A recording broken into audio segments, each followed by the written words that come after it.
জয়ন্তী উদযাপন ও শীতবস্ত্র উত্তোলন প্রধান অনুষ্ঠান আমরা আমাদের বিবেক চেতনা যাত্রার মাধ্যমে আমরা অনুষ্ঠানের সূচনা করেছিলাম।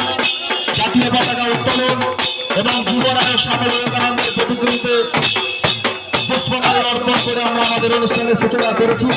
এখন রণাপাতিলে যারা কলা কুশলী আছেন তারা তাদের এই অনুষ্ঠান আপনারা দেখছেন।